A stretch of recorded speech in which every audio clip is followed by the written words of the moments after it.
Anavilasam service സഹകരണ ബാങ്കിന്റെ ആഭിമുഖ്യത്തിൽ സ്കൂൾ വിദ്യാർത്ഥികൾക്കായി പഠനോപകരണങ്ങൾ വിതരണം ചെയ്തു. ശാസ്താനട ഗവൺമെന്റ് LP സ്കൂൾ വിദ്യാർത്ഥികൾക്കാണ് പഠനോപകരണങ്ങൾ നൽകിയത്. ശാസ്താനട ഗവൺമെന്റ് LP സ്കൂളിൽ നടന്ന 2025-26 അധ്യയന വർഷത്തെ പ്രവേശനോത്സവത്തോട് അനുബന്ധിച്ചാണ് കുട്ടികൾക്കായുള്ള പഠന ഉപകരണങ്ങൾ നൽകിയത്. ആനവിലാസം സർവീസ് സഹകരണ ബാങ്ക് സെക്രട്ടറി ജോൺസൺ കുട്ടികൾക്ക് പഠനോപകരണങ്ങൾ കൈമാറി.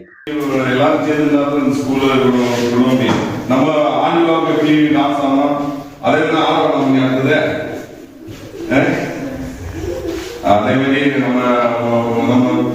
മെമ്പർ കരസാമിയായ சொன்னமாதிரியான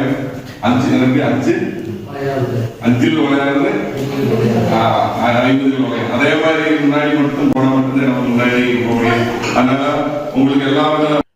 ചടങ്ങിൽ സ്കൂൾ ഹെഡ്മാസ്റ്റർ പാണ്ഡിരംഗൻ, വണ്ടൻമേട് ഗ്രാമപഞ്ചായത്ത് 16-ാം ward member Karuppuswamy, bank director board മെമ്പർമാരായ ബിനീഷ് കുമാർ, സിബിച്ചൻ കടവന, രാഹുൽ കുന്നുംപുറം, പൊതുപ്രവർത്തകരായ റോബിൻ കുമ്മട്ടി, ഗോപാൽ തുടങ്ങിയവർ പങ്കെടുത്തു.